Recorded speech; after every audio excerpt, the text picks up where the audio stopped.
The purpose of this presentation is to make your job easier when it comes time to speak on the phone. So the analogy that I like to use, and I don't know if you guys are familiar with golf. I'm not that familiar, but the analogy that I like to use is that when there's a golfer, their goal is not to get a hole in one, right? When they're first driving the ball, it's just to land on the green as close to the hole as possible so that when they're on the green, they can then put the ball into the hole, right? So with this video, our goal is not to get the sale. That's incredibly difficult to do, especially at a mass level. Like, it's very difficult. You have to be really talented in order to create a video that generates a sale. It's very difficult. So what we're trying to do with this video is to get the prospect as close to the hole as possible so that when we're speaking to them on the phone, it's just a matter of answering a couple of questions, clarifying anything, and then the sale is much easier on the call. Okay, does that make sense so far? It does, yes. So you, in effect, you're saying that on that very first phone call, there's a very good chance of them actually signing up if you've done the video correctly, which quite surprises me. And that's actually good news if that's the case. Yes. So that's exactly the case. Is we don't want to have to go as we don't want to have to repeat ourselves all the time on the phone with the same information over and over again. We also don't want a lot of back and forth of let me think about it, let me follow up. We want to collapse that sales cycle to be as short as possible so that they watch this, they're interested, they understand what's going on, and they're ready to get started. And so when we're on the phone, it's just a matter of answering any questions, making sure they're a good fit, and then offering them the solution. So that's the point of this video. It's not to get the sale, it's to just get them as close to the conversion as possible. Okay. So with that being said, this is what the template looks like. The very first thing you want to do is have an attention grabbing greeting, because people's attention span is very short these days. I saw a study that said you have about 3 seconds to capture someone's attention. Otherwise, they're moving on to the next thing. For that reason, it's really important that you grab attention immediately. And the best way to do that is with a benefit that they're looking for. So I call this the benefit-driven attention. So for example, something along the line of the year is 2021. The reason why I say that is I want to let them know that this video that they're about to watch is very relevant. So something that I even used last year is even throwing in words like the quarantine or the pandemic, because then people know that this is current times, is very relevant and they're interested, right? And I say, yep, trading your time for money still sucks. So I use a very abrasive word intentionally just to get attention, right? Instead, I'm going to show you how everyday average people are leveraging the internet to start their own online business. So this is the benefit that they're looking for, because remember, the keywords that we're using is that we're finding people who are looking for a home-based business. They then see an ad that talks about having a home-based business. They then enter their name and information about getting more information on starting a home-based business. So in this video, the very first thing I want us to talk about is having their own home-based business or online business, but you want that continuity, right? If they get to this point and you don't talk about the thing that grabbed their attention in the first place, there's a disconnect. So whatever it is that your ad talks about, your landing page talks about, in the very first 10 seconds, you want to make sure that this is relevant to them. So then I say, if your goal is to start a home-based business, if your goal is to start an online business, if your goal is to make money online, if your goal, whatever it is that got their attention, then this short presentation will be the most important video you watch this year, and here's why. Now I say this because, first of all, I mentioned that it's a short presentation because most people are thinking, okay, how long is this going to be? And if it's like an hour-long presentation, most people aren't going to commit the time to watch. Then I say this will be the most important video because I want them to have their curiosity, right? And I say, and here's why. So it's a teaser to stay on to listen to what my next statement is. So that's all done in the first 15 seconds. It's just attention, okay? I need to grab their attention before I can talk about anything else. Then I do a quick introduction. Now, the thing that's important about the introduction is that you're going to be, this is the first time you're introducing yourself to the prospect, but you need to do it in a way where your story is relatable to them.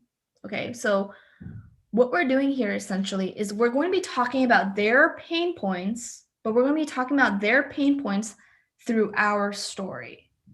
Okay, so I say, hey, my name is Tina King, and I want to tell you a story about how I broke free from the rat race. So instead of me saying, hey, if you're looking to break free from the rat race, if you're sick of your boss, if you're feeling burnt out, if you instead of saying that, what I'm doing is I'm telling their story through my character. Okay, so I'm saying, I want to tell you a story about how I broke free from the rat race, how I had a job that I disliked, how I felt overworked, this way there's a rapport of they feel like, they feel a sense of knowing what my background is, but also feeling like I can relate to Tina. I can relate to her story. And this is really important in introducing yourself to the prospects.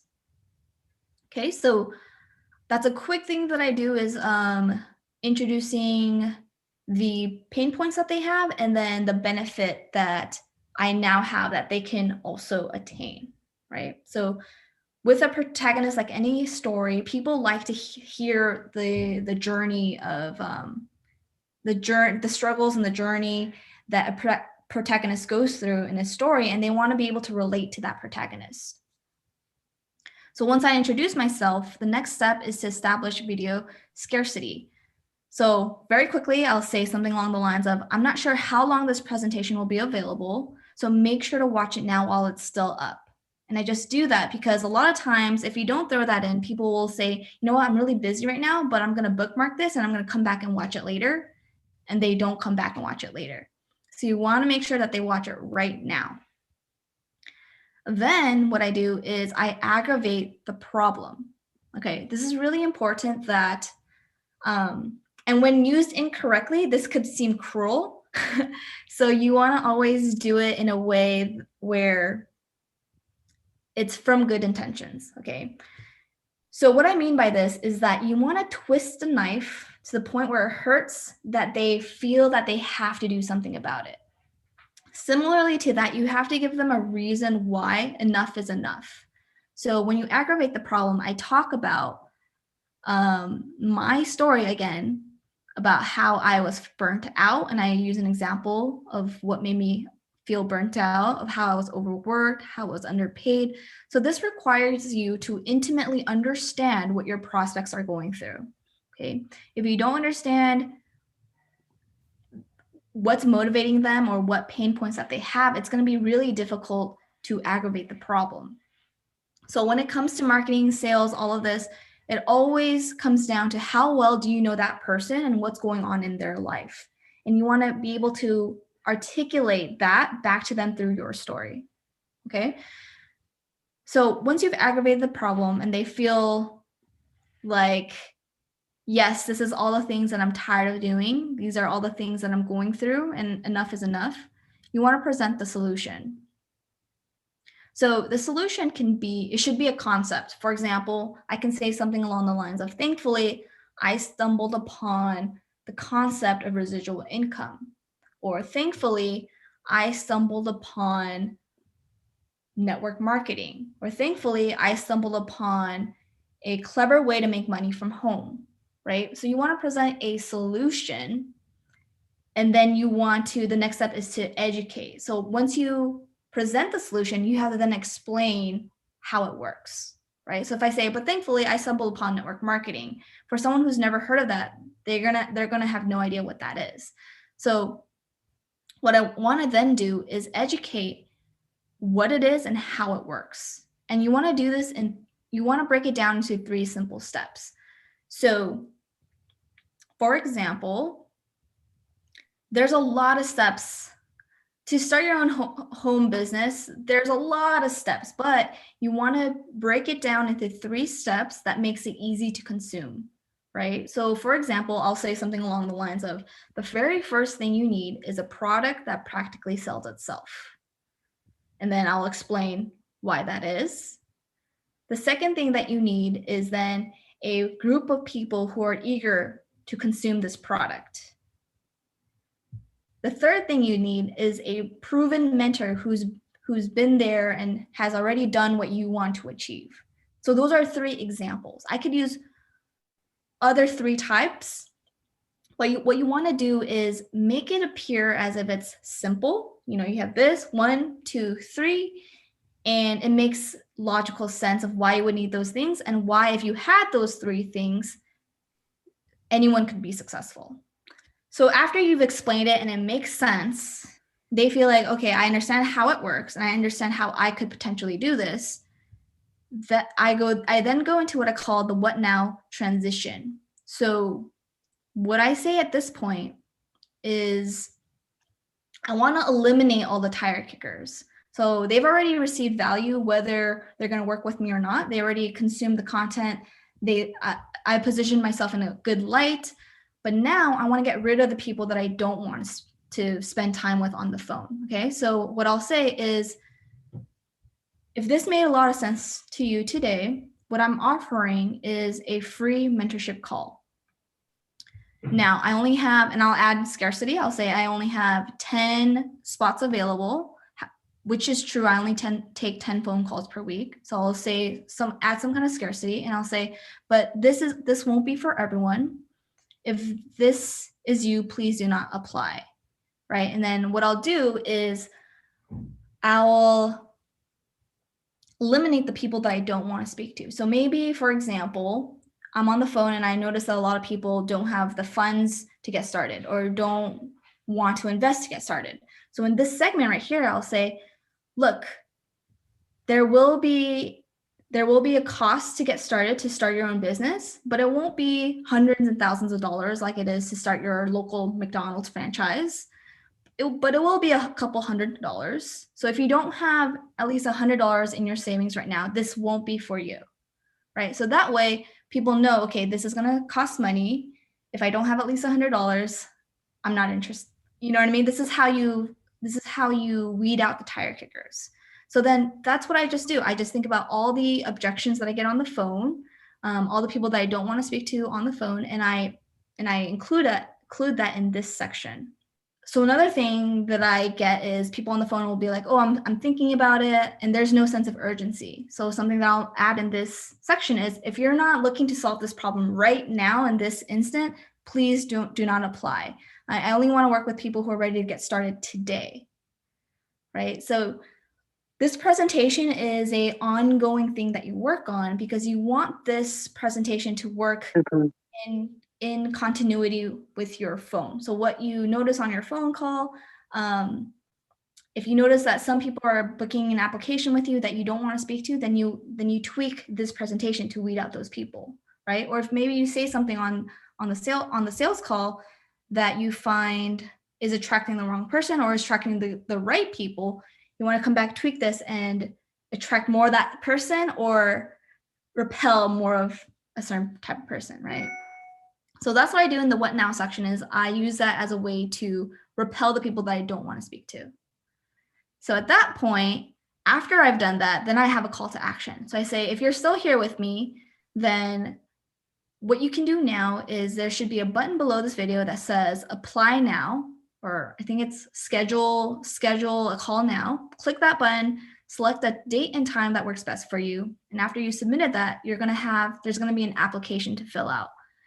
Please take your time filling out this application. Don't put in one-word answers. And if it looks like you're a good fit, then I'll be calling you at your scheduled time. So I clearly outline what the process is going to look like. I also make sure to let them know that there is an application process. And the reason why I do that is posturing. I want them to feel like they have to show up on this phone call selling them, rather than me selling me on them, rather than me selling them on my thing, right? I don't want it to be like, hey, I have this great business opportunity. I think it's going to be so good for you. This is all the things. What do you think? I don't want it to be that way. I want it to be that they show up and they're thinking, I have this problem. What you're doing sounds so amazing. I promise I'm going to work hard. I promise that I'm going to show up, right? And then I want to be in a position where I'm considering whether this is someone that I want to work with, right? So the posturing changes when there's an application process. Also, when they submit the application, I can look through it. And if I feel like their responses are kind of short, they're just not as serious, just not committed, I don't take the call, because the worst thing is getting on the phone with someone who wastes your time, right? So I use that application process as another layer of filtering for myself. And if I feel like I don't want to speak to them, then I just cancel the appointment on Calendly and let them know that unfortunately at this time, they're not a right fit, and maybe they can apply it in a month from now. Then the last step of this presentation is to just add any form of social proof that you can. So if you have testimonials, case studies, what I'll do is just let that video run and just continue to build the belief that this is something that they could potentially do. Because that's the biggest thing that you have to overcome, is that first you have to educate them on the business model, how it works. And the second thing is that you have to build the belief that they too can do it. Because a lot of people feel like, I've never done this before. I've never been in business. I feel intimidated. I wish I had someone who could hold my hand and walk me through this process. And that's what you're offering them. You're offering them your leadership, mentoring, hand-holding, someone that will support them through this new and scary journey. So in total, this video, roughly about 15-20 minutes. The first time that I create this is just a simple PowerPoint presentation. The very best form would be you speaking on camera. That would be the very best. The second best would be a PowerPoint plus your face. And then the third best is just PowerPoint. Me personally, I just use PowerPoint. So it works if you're camera shy like I am, I don't like being on camera, then PowerPoint is just as good. And then the other thing too is I wanted to mention that you're not going to get it perfect on the first try.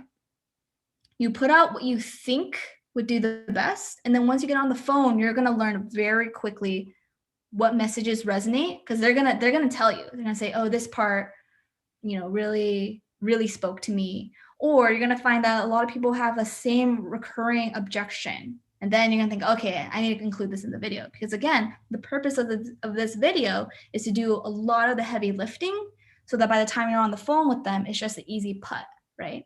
And so it's an iterative process between the phone call and this presentation.